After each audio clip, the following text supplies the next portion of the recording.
Assalamualaikum warahmatullahi wabarakatuh. Hello everyone, how are you today?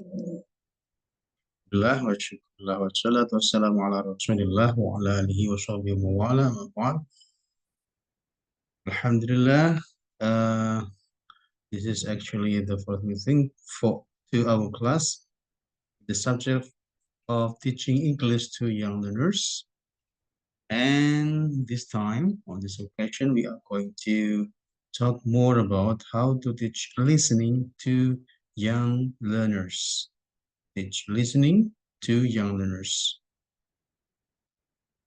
Talking about what we have learned about the previous meetings, we have learned about the methods of teaching English to young learners, the theories of children language learning, and then the overview of our materials of this semester.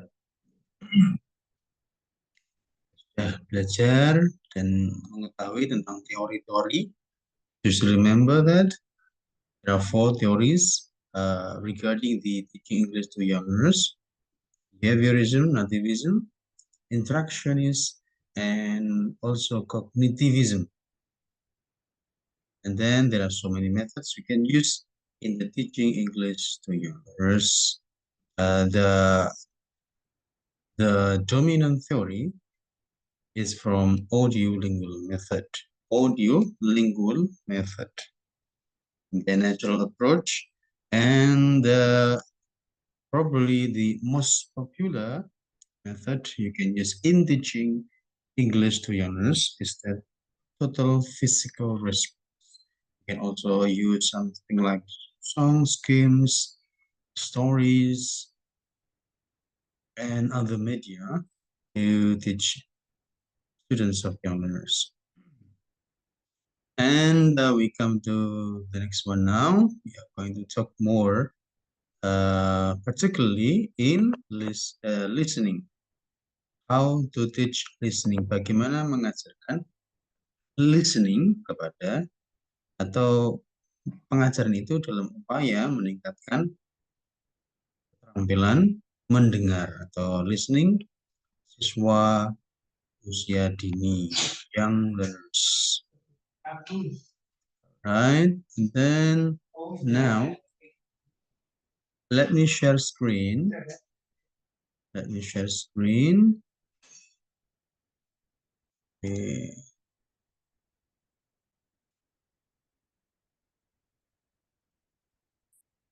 Teaching, listening to young learners. The materials we are going to talk more about what is listening, and then listening in the classroom, and also the techniques, methods, strategies we can use in teaching listening to young learners. The next one, conclusion, and the last one, references. Now, introduction. Listening is actually the receptive use of language. And since the goal is to make sense of the speech, the focus is on meaning rather than language. Dalam listening itu utamanya pada bagaimana meaning itu bisa didapatkan oleh siswa daripada language itu sendiri. Makanya pembuatan aktivitas yang bermakna, yang ada kontekstualnya, ada tujuan utama pembelajaran. Kalau listening is receptive, kalau speaking is productive use of language or productive skills. Listening comprehension mostly benefits from this early start. Pronunciation also benefits in longer term. However, younger children learn the grammar of second language more slowly than older learners. So that although starting earlier with language learning, they make slower progress.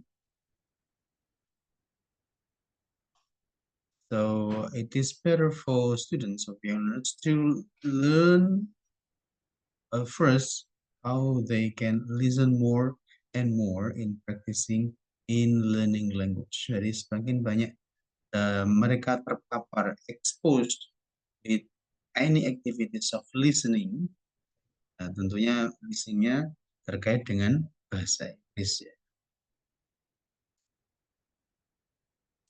And what is listening? What is listening? Listening involves making sense of the meaningful sounds of language by using context and our knowledge of language and the world. Learners have to be able to understand the main idea of what is said, as well as specific details. They also need to check any predictions they have made and understand the speaker's meaning, emotions, and opinions. Ya, yang jelas ya. Mendengarkan. Ya, listening, mendengarkan. Menyimak. Ada satu kata juga yang hampir mirip dengan listening. What is it? Is hearing. So what is the difference between listening and hearing? If it is hearing, you hear. Hear has the same meaning as listen, but hear means listening to something suddenly without any effort to listen. Ya, tiba-tiba dengar sesuatu. Kita ngomong, tiba-tiba ada orang yang mengetuk pintu. So I hear someone is knocking the door. I hear, not I listened. Nah, tiba-tiba mendadak mendengarkan bunyi atau suara. And then listening is activity of listening with effort to listen and even understand it, to understand its content, its intent and purpose. Jadi menyimak jauh lebih intens ya, lebih butuh perhatian. Sementara yang hearing, you don't listen carefully, nah mendadak atau sesuatu yang tiba-tiba.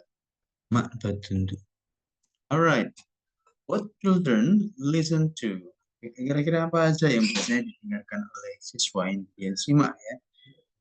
Something like people talking, buildings, ada deg deg deg deg deg deg.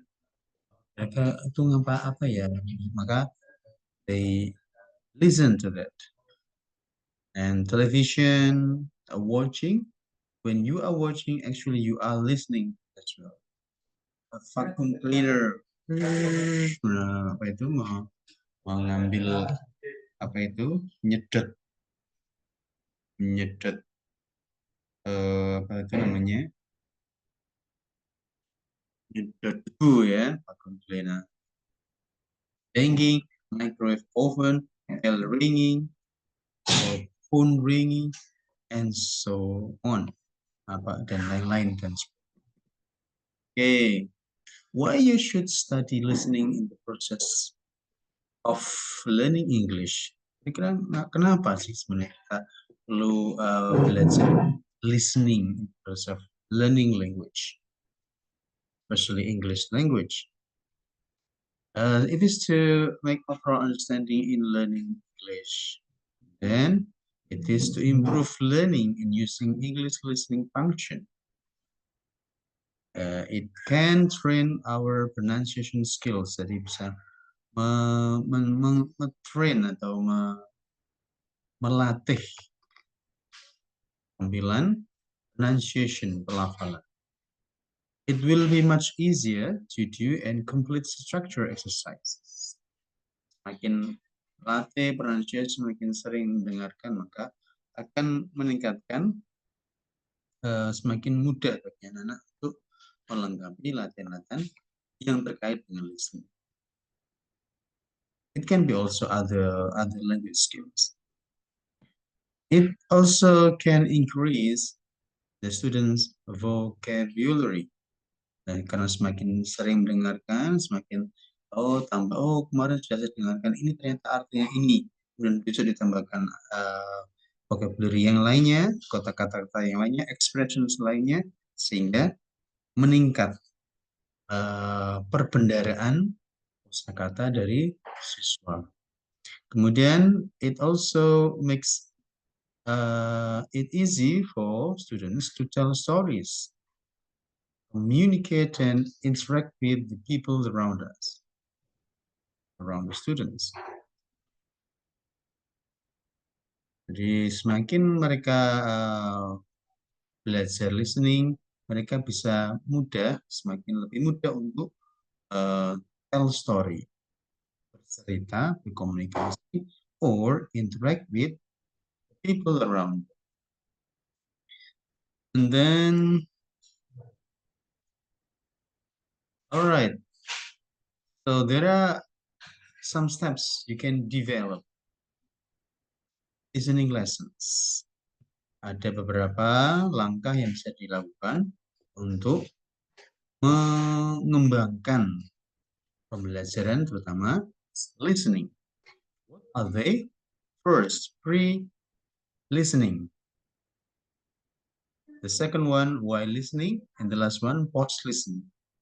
Pre sebelum, while during the lesson, during the learning and teaching activity, and the last one, post-listening. All right. Now, what is the pre-listening activities? The activity can be or can be contextualization. Kontekstualisasi itu guru kira-kira mengajak siswa untuk kira-kira bagaimana kalau mana ya? Please listen to this. Do you know about Friends or Evil Tower? Nah, kemudian siswa coba untuk menjawabnya atau itu nama brainstorming ya, mengarahkan pada konteks tertentu. Atau guru bisa what did you do last Sunday? What did you do in the holiday? On holiday? Apa yang kalian lakukan pada saat hari libur? Ada yang menjawab macam-macam. The teacher is actually teaching the recount text. Jadi membuat konteks tertentu yang mengarah pada pembelajaran atau pada peningkatan keterampilan. To contextualization, itu pre-teach vocabulary. Look at pictures. Mengajar di awal mengajarkan vocabulary dengan cara mengajak siswa untuk melihat gambar. Ada yang mencoba menjawabnya, ada yang mencoba yang betul, ada yang keliru, dan coba guru menggiring pada fokusnya, fokus tujuan pembelajaran pada hari. And then prediction, what is coming? Games, discussion, and guiding questions, something like question and answer session. And then the second one, the activities, kalau tadi pre-listening, and the second one, while listening. It is to process information. What are the activities you can do as a teacher while listening? Comparing, obeying instructions, filling in gaps, detecting differences, ticking of items, menempelkan item-item ya. And then information transfer, ceramah pengajaran secara ceramah, sequencing, matching, menjodohkan mata item satu dengan item lainnya, peningkatan vocabulary. Itu bisa dilakukan dalam while listening. Pairing, membandingkan, obey instruction, mematuhi instruksi, filling in gaps, apa itu namanya, mengisi ya. Kalau dalam tugas atau soal ada mengisi titik-titik di bawah ini. Isi kalimat yang rumpang, kalimat yang belum lengkap, kata-kata yang keliru dan sebagainya. Detecting differences. Apabila ada dua gambar, ada satu atau dua perbedaan, you try to ask the students to to mention. Yang kira-kira yang bedanya apa ya? Yang gambar satu ini dengan gambar yang satunya. Apakah ada kakinya 3, sementara yang satunya 2, dan sebagainya. Alright, that was while listening activities. Can be done by the teachers in teaching listening to young learners. And then the last activities, post listening. Post activities. Post listening activities. What are they? It can be done by answering to show comprehension. Ya, guru bertanya dan coba apakah siswa bisa menjawabnya. Oh, untuk mengetahui sejauh mana pemahaman dari para siswa. Maka guru mencoba bertanya terkait dengan materi pada hari itu. Then summarizing, meringkas. The teacher can also do jigsaw listening. Jigsaw listening. Writing, kalau sudah listeningnya, aktivitinya mulai dari pre tadi, while, kemudian post sudah dilakukan, maka akan bisa dilakukan aktivitas lanjutan berikutnya berupa writing, and also can be also speaking, di follow up. Yang terkait dengan itu. Oh, tentu ada banyak sekali yang bisa dilakukan oleh guru untuk menindaklanjuti aktivitas listening pada hari itu. Untuk meminta siswa untuk write something or to speak something dealing with the materials of listening at the moment. All right. There are also several ways that can be done in the classroom to teach young learners, especially in listening. Kalau tadi aktivitas secara umum ya, atau ada prosedur-prosedur dalam pelaksanaan teaching listening to young learners, mulai dari pre listening, while, and then post listening. Anda juga bisa melakukan hal-hal seperti ini, meminta siswa untuk mendengarkan. Now can be YouTube or can be, kalau dulu tape recorder ya, tape recorder. Lalu kemudian mana yang lebih dulu yang bisa dilakukan? Apakah siswa sebaiknya mendengarkan guru lebih dahulu, guru ngomong lebih dahulu, atau langsung mendengarkan tape dulu? Ya, Anda bisa melihat situasinya ya. Sebagai guru, kira-kira cocoknya mana? Apakah kita menerangkan lebih dahulu, atau ya langsung saja mendengarkan tape atau YouTube or other media of listening ya.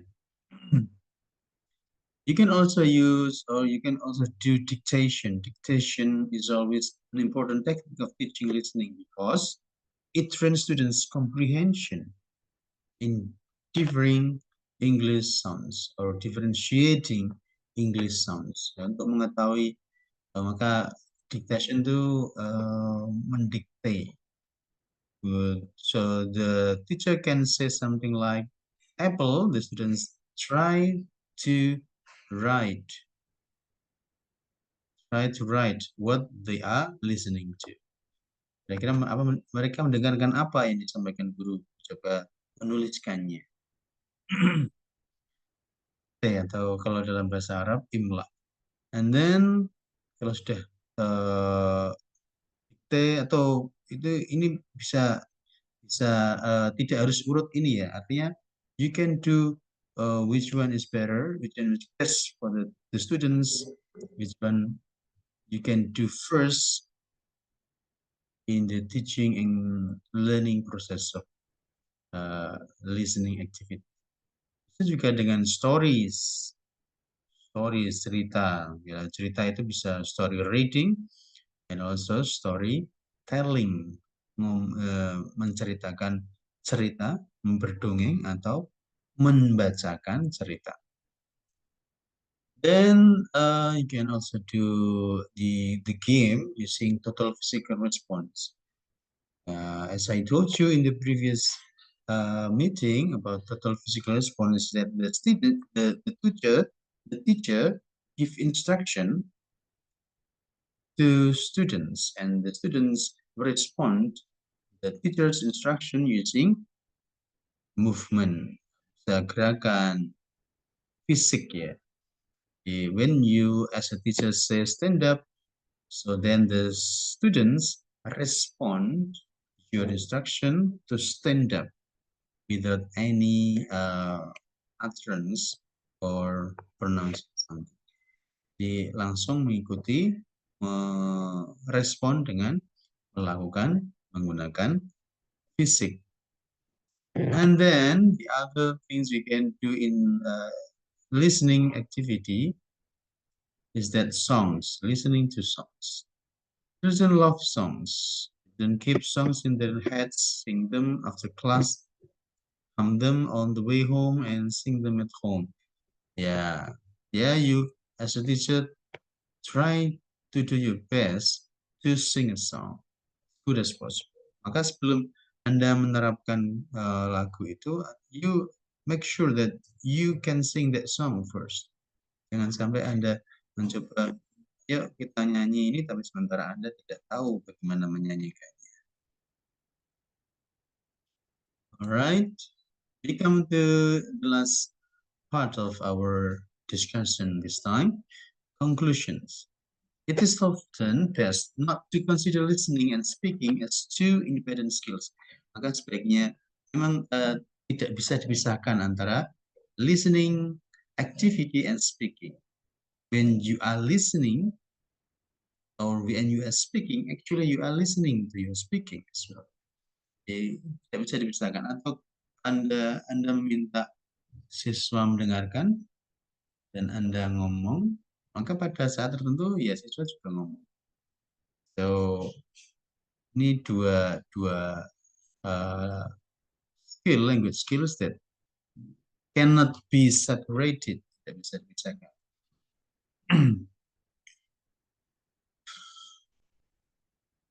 Pun pada hal tertentu Anda hanya meminta siswa mendengarkan juga bisa.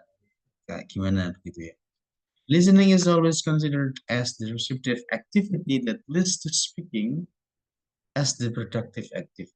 Ya, speakingnya productive activity, and then the listening is the receptive, menerima, sementara yang produktif melakukan, ya aktif, produktif.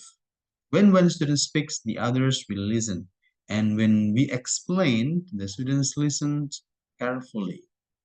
We can always combine. Kita juga bisa mengombinasinya atau memadukannya. We can integrate the two skills in all the activities in the classroom. Yes, sepintar-pintarnya guru